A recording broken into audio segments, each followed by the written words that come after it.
Hi there. Today I'm going to share with you 4 graphs that you're probably not going to like. When I first came across this information myself, I had to make some decisions on whether or not I was going to reveal what I'd found. And after some consideration, I decided it's probably the better thing to publish it out there and maybe position it properly so people can consider what this information means for them. What I've done is there's a channel called Talking with Famous People, and the host of that channel, known as Host Eric, has published, I would think, hundreds of videos over the years. I took the last 25 months worth of videos that were published, that is just over 100 videos, and looked at commonalities in what those people were typed and what, by contrast, they believed they were coming into the typing. And that exposed some interesting information. There is, of course, a bias here that there are only those people who decided they wanted to be typed, most of them paying some amount in order to be typed, which means that it's a self-selected subset of people out there who are into MBTI. One could also assume that maybe the sorts of people that go into typings are those who are less sure about their type and therefore do that. Also, we can take into account that Host Eric of Talking with Famous People gives each person the choice whether or not to publish their typing.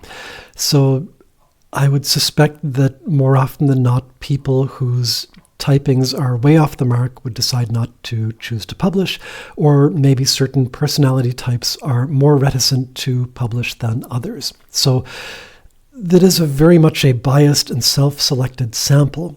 However, there are relevant things that we can still draw from that.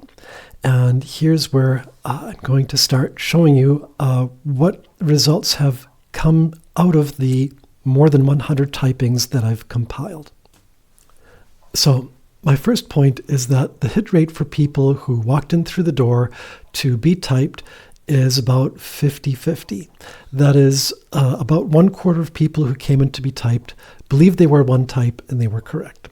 About 1/4 came in believing that they could be one of 2, 3, 4, 5 different types. They were basically, some more likely, some less likely, and one of those was correct. About 1/4 believed that they were one of several different types and they were off the mark, and about 1/4 believed that they were one specific type and were incorrect in that assumption. This is assuming that Talking with Famous People typings are accurate, of course, which in turn brings us back to the assumption that if somebody has empirical methods and has studied how to type people and publishes all of this for peer review and modifies and evolves the way that they do their typings over time, can type be determined empirically in a 1+ hour interview? Our assumption, or my assumption at least, has to be that yes, this is possible, that you can type someone through empirical methods that are peer-reviewed and evolved and improved over time. So out of the 102, maybe not every single one is always correct, but we have to make the assumption that the majority of them are probably on the mark, or at least close to what that person's actual personality type is. So, without preamble, let's get to the INFP section. How many people believed that they were INFPs? Well, the total was 28. How many of those actually were INFPs? 5, of which 4 believed they were INFPs and 1 had mistyped themselves as something else. So if you believe that you are an INFP, if I believe that I am an INFP, the chances are that 6 out of 7 are probably not correct. 1 out of 7 is right. And this goes for all of us. The mistypes that through this self-selected biased sample walked in through the door included ISFPs and INFJs, but also ISFJs, ISTJs, and a smattering of other types. In fact, there were more people who believed or thought they might be INFPs in the ISFP community that showed up and in the INFJ community that showed up than there were actually typed INFPs. That's enough to give me pause, and it's probably enough to give lots of people pause. It is something to consider that as whether or not we are sure of type or guessed at a type, there's a solid chance that you and I and everyone who thinks we are INFPs could be wrong. Okay, on to the second point. So what if you know that you're an INFP, you strongly believe it's the only type that you could possibly be, and therefore that separates you or I from the rest of the MBTI community of the folks that just have it among their guesses. So if you or I strongly believe we are INFPs, then our odds of actually being one improve substantially. It goes up from 1 out of 7 to 2 out of 7. So more than 2/3 of people who strongly believe they are INFPs, it's their only guess, are still wrong. And again, this is something that should give all of us who believe we are INFPs some pause, because independent testing and verification from a disinterested party shows that of the people who believe they are INFPs, more than 2 out of 3 are incorrect. We are in fact something else. All right, so one of the thoughts that could come into all of this is, well, okay, so a ton of people, 6 out of 7, who thought they were or might be INFPs got it wrong. Well, what about the other types? Maybe that's just a common occurrence that people just get their types wrong.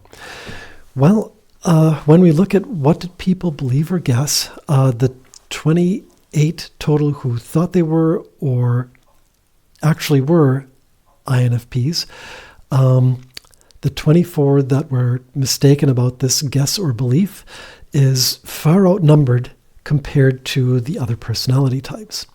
That is, among INFJs, there were half as many people who thought they were INFJs but weren't.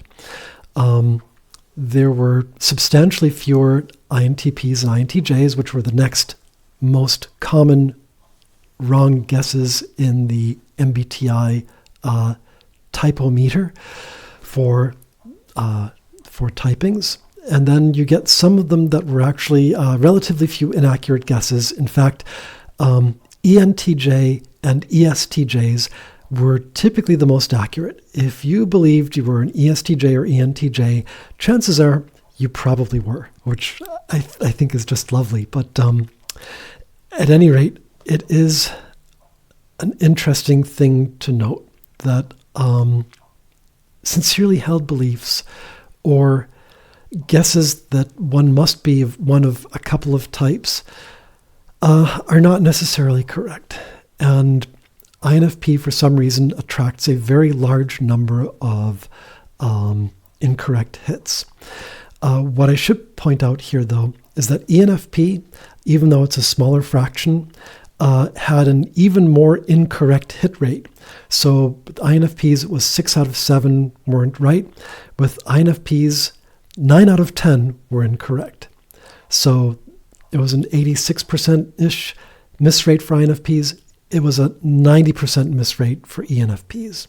So for two of the types that people more commonly expect themselves to be, we saw massive miss rates.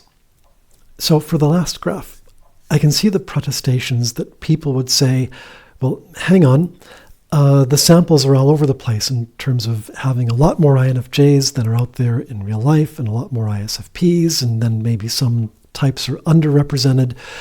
And to that answer, I tried to showcase the proportion of each type that thought they were INFPs by different personality type. So we're seeing the number of wrong hits by type. On the left-hand side, INFPs, 80% knew or strongly believed or guessed that they were INFPs. After that, you're in the 50-50 mark, either side of 50-50 for ISTJs, ISFJs, INTJs, and ISFPs. 1/3 of INFJs thought that they might be INFPs, and so on down the line. Oddly, also, for the people who believe that a lot of folks have trouble distinguishing between whether they're INFPs or INTPs, this didn't show up. We didn't have any INFP who thought they might be an INTP, and we had one INTP out of 9 typed that believed that maybe they could be an INFP. So for whatever reason, even though folks tend to say the two are tough to tell apart, and I do think there's a lot of similarity, people who are one of these two types tend to know which of these they are if they've correctly identified themselves. So with apologies, those are the 4 graphs that I've got to show, and it's things that are not, they might be tough things to take, but I think that it's better to have out there to show that we may not be who we think we are, because I need to include myself in this. I know I have my beliefs. You have your beliefs. We all may think we're INFPs, but to the fact of it, it seems like independent verification lets us know that the number of INFPs that are out there are relatively few and far between, and there are always more who sincerely believe they are INFPs but are incorrect than there are INFPs who believe they are and are on the mark. So what are the takeaways here? I think maybe the way that we interpret the data says more about us as ourselves than it might do about the data itself. That is, we could turn around and accuse the data of being inaccurate, or of the process being biased, or of the ways that typings are done being incorrect. Basically, attack the data as being invalid. That would be one possible approach. I don't think it would be easy, but it's possible. Another approach would be for folks to think of it and say, okay, it means that I'm the INFP and a bunch of other folks are clearly mistypes, and all of my assumptions or suspicions about other people are validated, that they're not who they think they are. That would be a rather egocentric and probably incorrect way to read the data. More interestingly is if it triggers another round of self-review about, well, how much am I tied to this INFP identity? How much are you tied to your INFP identity? What would it mean for this to be incorrect? And what's the importance to you or I to behave in a way that is that we believe contributes to make our lives and the lives of the people around us better, versus actually having one particular cognitive stack over another. Feeling strong feelings, sure, why not? That's something that I think should be any personality type's right. So we can use this as a way for self-reflecting and thinking about what is the importance of a cognitive stack, and also to maybe realize that a cognitive stack is not the same as virtue. A person can be exceedingly virtuous and feel deeply and do good to themselves and to the community, and not be an INFP. Or they could be an INFP and they could be kind of a not very nice person. This similar confusion of stack with virtue goes into other personality types as well. Doesn't take being an IN type to do things that are good, to help other people, to have insights and to execute correctly on those insights, to do things that benefit yourself and the community. Make yourself into a better person. Make myself into a better person. So that's kind of where I am with the finality of the data as it currently stands. I do think it was owed to people to let us know that we are all at peril of not being the type that we think, particularly INFPs, but also very starkly ENFPs, and then to a degree INFJs, who had about the 50-50 hit rate, and most other types, which on average had a 50-50 hit rate. So maybe having taken that information, we can look at MBTI as a useful tool to the extent that it helps us, and then also look to being pragmatically helpful to the extent that that helps. And with that, I wish you a good afternoon. As you can see, I am deep in the sunlight, and yes, I know I'm completely washed out, but it's been dreary for a long time, so I just need to catch some sun. Doing myself a good turn, and I hope you forgive if I'm not good resolution on the camera. And with that, a good afternoon, morning, and a pleasant day.